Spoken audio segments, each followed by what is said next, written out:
आगे बढ़ेंगे। अमृतसर की खबर है। उप मुख्यमंत्री सुखबीर सिंह बादल आज गुरु नगरी अमृतसर में हैं और बाबा साहब भीमराव अंबेडकर की जन्म शताब्दी पर गुरु नानक देव यूनिवर्सिटी में आज प्रदेश स्तरीय कार्यक्रम में उप मुख्यमंत्री शामिल होने पहुंचे हैं। पुडुचेरी की उपराज्यपाल किरण बेदी भी इस जन्म शताब्दी में शिरकत कर रही हैं। बाबा साहब के जीवन की उपलब्धियों और संघर्ष के बारे में युवा पीढ़ी को जागरूक करने के लिए पंजाब सरकार 26 नवंबर तक प्रदेश के अलग अलग शहरों में कार्यक्रम ये कर रही है और इसी के तहत आज भी ये कार्यक्रम है अमृतसर में।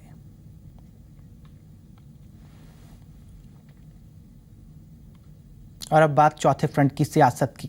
नवजोत सिंह सिद्धू ने आवाज़े पंजाब को राजनीतिक दल ना बनाए जाने का ऐलान किया और उधर वो विरोधियों के निशाने पर आ गए। सिद्धू के इस फैसले को लेकर कैप्टन ने कहा कि सिद्धू कंफ्यूज्ड हैं और अकाली दल का बयान आया कि सिद्धू ने सियासत को मजाक बनाकर रख दिया है।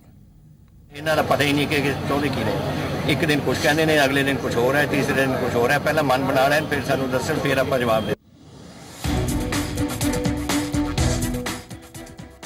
कैप्टन अमरिंदर सिंह का ये तंज था पंजाब की सियासत को बदलने का दावा करने वाले आवाज़े पंजाब के नेताओं पर। कैप्टन अमरिंदर सिंह ने कहा कि आवाज़े पंजाब फ्रंट के साथ सियासी मैदान में उतरने का दावा करने वाले नवजोत सिंह सिद्धू, प्रगट सिंह और बैस बंधु पूरी तरीके से कंफ्यूज हैं। सिर्फ इतना ही नहीं, कैप्टन अमरिंदर सिंह ने नवजोत सिंह सिद्धू को नसीहत देते हुए कहा कि सिद्धू समझते थे कि पार्टी बना के वो सियासी मैदान जीत लेंगे, पर हकीकत सामने आ गई है। ਜਿਹੜੇ 2 ਮਹੀਨਿਆਂ ਬਣਾ ਲੈਣਗੇ ਪਾਰਟੀ, ਤੇ ਉਹਨੂੰ ਜਥੇਬੰਦੀ ਬਣਾਉਣੀ ਪੈਂਦੀ ਹੈ, ਤੇ ਉਹਨੂੰ ਡਿਸਟ੍ਰਿਕਟ ਦੇ ਬਣਾਉਣੇ ਪੈਂਦੇ, ਬਲਾਕ ਬਣਾਉਣੇ ਪੈਂਦੇ ਨੇ, ਬੂਥਾਂ ਤੱਕ ਜਾਣੇ ਪੈਂਦੇ ਨੇ।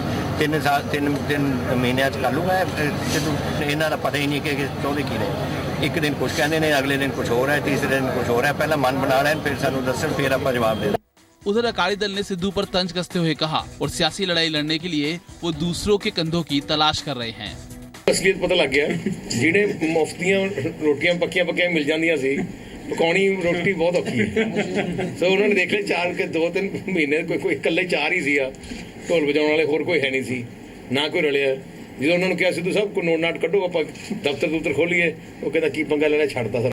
8 सितंबर को नवजोत सिंह सिद्धू ने ऐलान किया था कि वो 15 दिनों के अंदर अपनी सियासी रणनीति का ऐलान करेंगे, पर 15 दिन बाद नवजोत सिंह सिद्धू ने प्रेस रिलीज जारी करते हुए कहा कि चुनावों में 3 महीने का वक्त बचा है, इसलिए वो पार्टी नहीं बनाएंगे। सिर्फ सिद्धू ने सफाई दी थी कि विपक्षी दल के वोट बट न जाएं, इसलिए वो पार्टी की जगह पर मोर्चा ही बनाएंगे और उन पार्टियों की मदद करेंगे जो सही उम्मीदवार मैदान में उतारेंगे। हालांकि नवजोत कौर सिद्धू ने कैमरे के सामने आके आम आदमी पार्टी और कांग्रेस की नीतियों के हिसाब से किसी एक को समर्थन देने का ऐलान किया था। 3 साल से आम आदमी पार्टी काम कर रही है, कांग्रेस अपनी तरफ से लगी हुई है। उनका मैनिफेस्टो जिसका स्ट्रॉन्गर होगा, पंजाब के हित में होगा, उनका हिस्सा बनने के लिए ये फ्रंट तैयार है। नवजोत सिंह सिद्धू की तरफ से लगातार बदल रहे स्टैंड को लेकर अब विरोधी पार्टियां भी सवाल उठा रही हैं कि आखिर आवाज़े पंजाब फ्रंट का क्या मकसद था। नवजोत सिंह सिद्धू के बदल रहे स्टैंड के क्या मायने हैं। कुलबीर दीवान, जी मीडिया, होशियारपुर। मोगा के एक निजी अस्पताल में कुछ ऐसा देखने को मिला जिसे देखकर आप हैरान रह जाएंगे। मामला सीसीटीवी में कैद हो गया, जिसके चलते आप भी वो शर्मसार कर देने वाला नजारा देख सकते हैं, जिसमें एक पंचायत का सरपंच एक गर्भवती महिला के साथ धक्का मुक्की कर रहा है।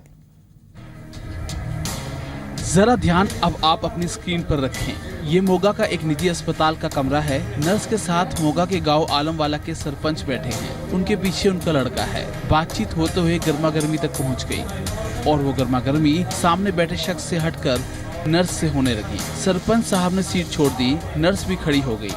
बात ऐसी बड़ी कि अचानक सरपंच साहब अपना आपा खो बैठे। उन्होंने जोर से नर्स को धक्का दे दिया। काउंटर से शख्स बाहर आया, उसने बीच बचाव की कोशिश की। नर्स ने भी अपने आप को संभाला। सरपंच और उसका बेटा लगातार नर्स को गुस्से में बोलने लगे। नर्स ने भी हिम्मत की और एक थप्पड़ सरपंच के बेटे को जड़ दिया। तो क्या था, नर्स पर दोनों बाप बेटे टूट पड़े और नर्स से हाथापाई शुरू कर दी। बीच बचाव करने वाले ने किसी तरीके से दोनों को रोका और कमरे से बाहर भेजा। नर्स और अस्पताल के स्टाफ का आरोप है कि सरपंच साहब एक बिल के मसले में आए थे। जब उन्हें बाहर इंतजार करने के लिए कहा गया तो सरपंच साहब आग बबूला हो गए और बाहर जाने से मना कर दिया। उसके बाद जो हुआ वो सीसीटीवी में कैद हो गया और वो आपने भी देखा। मैं कहा कोई गल नहीं, मैं आ जाती हैगी। जब मैंने धक्का मारिया, मैं उहदे मुंडे ने थप्पड़ मारिया ते उहदे प्यो ने उपर दी हो के मेरे जोर दी थप्पड़ मारिया जिहड़ा सीगा ते मैं फिर वो मुंडे ने थप्पड़ मारिया ते वो गालां कड्ढणों नहीं हटदा सीगा, मैनूं बहुत गंदियां गालां कड्ढियां उहने ते फिर उहने ਜਿਹੜਾ ਉਹਦਾ ਪਿਓ ਸੀ ਉਹਨੇ ਮੇਰੇ ਬਹੁਤ ਜ਼ੋਰ ਦੀ ਥੱਪੜ ਮਾਰਿਆ ਤੇ ਮੈਨੂੰ ਕਹਿੰਦਾ ਆ ਜਾ ਤੂੰ ਬਾਹਰ ਆ, ਕਹਿੰਦਾ ਮੈਂ ਤੈਨੂੰ ਦੇਖਦਾ ਤੂੰ ਕਰ ਕੀ ਸਕਦੀ ਹੈ ਮੇਰੇ ਨਾਲ। ਤੂੰ ਕੌਣ ਹੁੰਦਾ ਮੇਰੇ ਨਾਲ ਇਦਾਂ ਗੱਲ ਕਰਨਾ? ਕੁੜੀ ਨੇ ਕਿਹਾ ਕਿ ਬਾਪੂ ਜੀ ਤੁਸੀਂ ਗੱਲ ਬਦਤਮੀਜ਼ੀ ਨਾਲ ਕਰ ਰਹੇ ਹੋ, ਉਹਨਾਂ ਨੇ ਕੀਤੀ। ਉਹ ਤਾਂ ਤੁਹਾਨੂੰ ਸਿਰਫ ਇੰਨਾ ਕਹਿ ਰਹੇ 2 ਮਿੰਟ ਲੱਗਣੇ ਸੀ, 2 ਮਿੰਟ ਬਾਹਰ ਬਹਿ ਜਾਓ ਗੱਡੀ से। वो तो बाद उन्होंने सारा whole argument shifted to that girl कि हाँ तू मैंने इतना क्या कहता है, इतना नहीं कहता। उधर पुलिस का कहना है कि वो सीसीटीवी फुटेज की जांच कर रही है और जांच के आधार पर कार्रवाई की जाएगी। इसी लड़की स्टेटमेंट लेके जो बनती कार्रवाई। बात जो भी रही हो, बहस का मुद्दा कुछ भी हो, पर हाथ उठाना किसी भी हाल में जायज नहीं है। और जिस तरीके से सीसीटीवी फुटेज में महिला के साथ ऐसा हिंसक बर्ताव दिखा है, वो ऐसी घटनाओं के प्रति सख्त रुख अपनाने पर जोर देता है। गगन भटला, जी मीडिया, मोगा। और बड़ी खबर है जम्मू कश्मीर से, जहां पर अखनूर सेक्टर में इंटरनेशनल बॉर्डर के पास एक पाकिस्तानी को पकड़ा गया। बीएसएफ ने पाकिस्तानी को गिरफ्तार किया है और बीएसएफ ने गिरफ्तार पाकिस्तानी से 1 मोबाइल फोन और 2 सिम कार्ड बरामद किए हैं। पूछताछ में पाकिस्तानी नागरिक ने अपना नाम अब्दुल कयूम बताया है और वो पाकिस्तान के सियालकोट का रहने वाला है, ये जानकारी मिल रही है। जम्मू कश्मीर से खबर है, अखनूर सेक्टर में इंटरनेशनल बॉर्डर के पास एक पाकिस्तानी को पकड़ा गया है और पकड़ा गया ये पाकिस्तानी जो है अखनूर में पकड़ा गया है और पाकिस्तानी को बीएसएफ ने गिरफ्तार किया। बीएसएफ ने गिरफ्तार पाकिस्तानी से 1 मोबाइल फ़ोन और 2 सिम कार्ड बरामद किए हैं। पूछताछ में पाकिस्तानी नागरिक ने अपना नाम अब्दुल कयूम बताया है, वो पाकिस्तान के सियालकोट का रहने वाला है।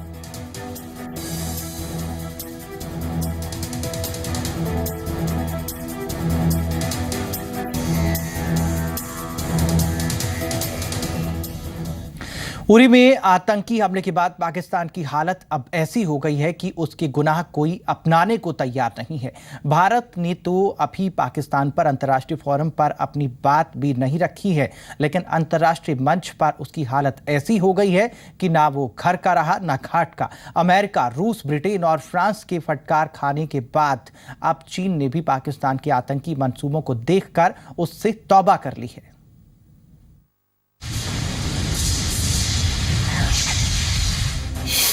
कश्मीर पर चीन और पाकिस्तान की दोस्ती में दरार।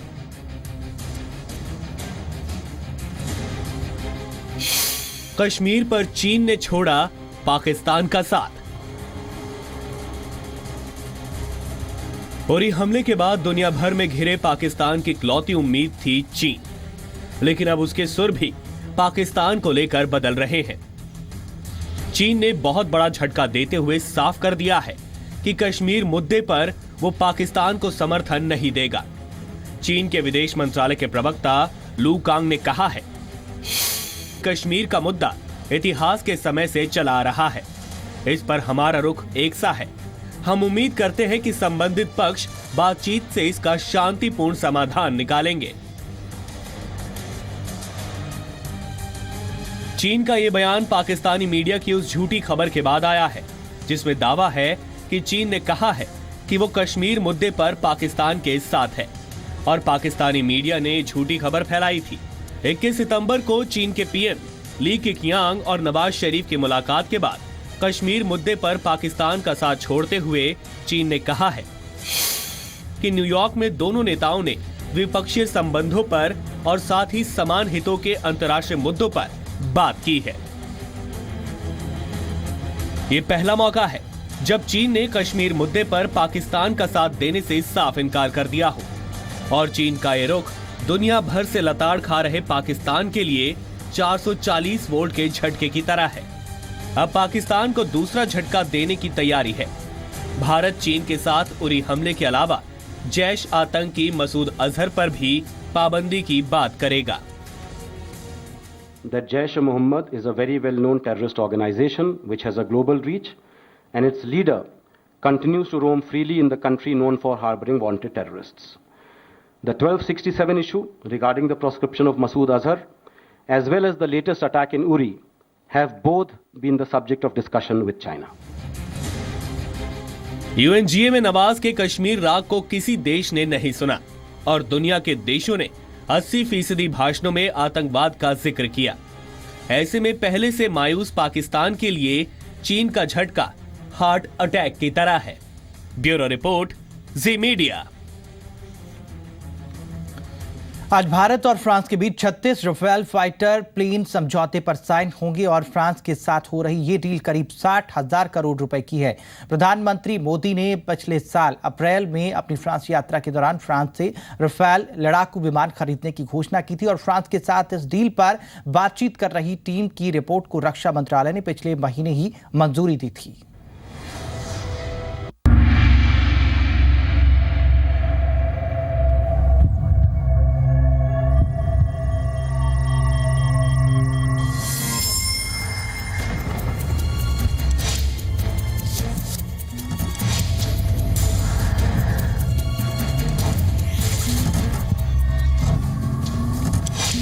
साल के इंतजार के बाद भारतीय वायुसेना एक बार फिर ऐसे विमान से लैस हो रही है जिससे एशिया में उसकी गड़गड़ाहट एक बार फिर दुश्मनों में खौफ पैदा कर देगी।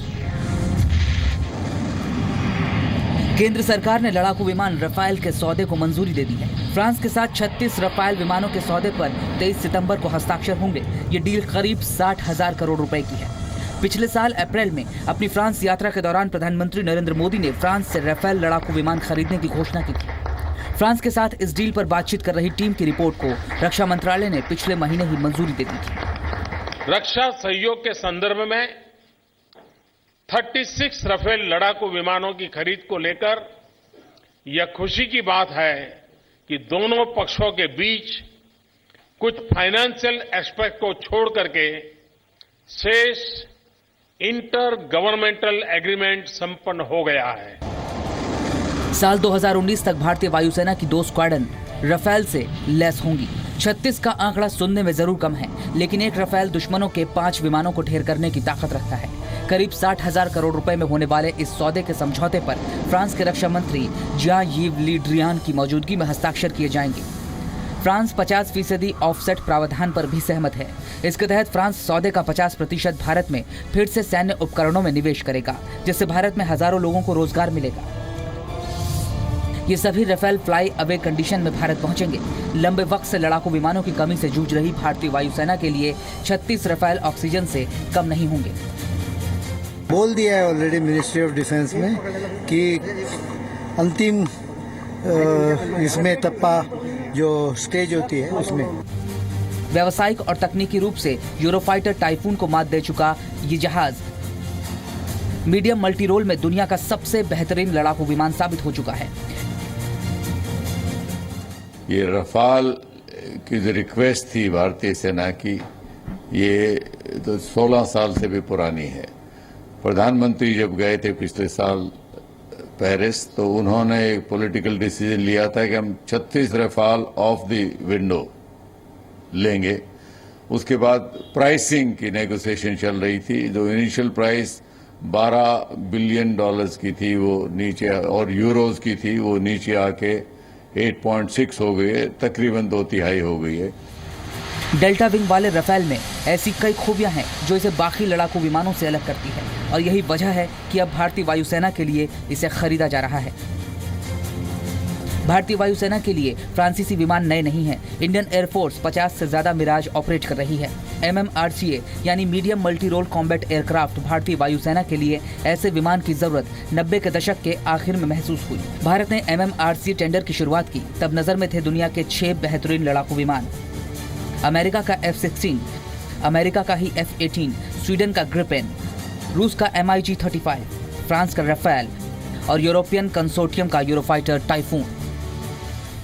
इन 6 विमानों पर वर्षों चली आजमाइश के बाद भारतीय वायुसेना ने चुना फ्रांस का राफेल। भारतीय वायुसेना ने जब सभी को बारीकी से परखा तो राफेल ने बाकी के 5 धुरंधर लड़ाकू विमानों को चित कर दिया। व्यावसायिक और तकनीकी रूप से अव्वल साबित हुए इस विमान का रडार, इसका इंजन, इसका एयरफ्रेम, इसका डिजाइन, इसके एवियोनिक्स सबसे बेहतर नजर आए। राफेल की नजर चील जैसी है। इसका RBE-2AA AESA रडार दुश्मन के विमान को 200 किलोमीटर दूर से पहचान लेता है। एक्टिव इलेक्ट्रॉनिकली स्कैन्ड एरी रडार एक बार में 40 निशानों को ट्रैक कर सकता है, जबकि 8 टारगेट्स पर हमला कर सकता है। AESA रडार के अलावा राफेल की खूबी है इसका सेमी स्टेल्थ होना, यानी दुश्मन के रडार पर यह आसानी से नजर नहीं आएगा। अब बात बाहरी खूबी की। ये 9.5 टन तक हथियार ले जाने में सक्षम है। इसकी रफ्तार 2200 किलोमीटर प्रति घंटा है।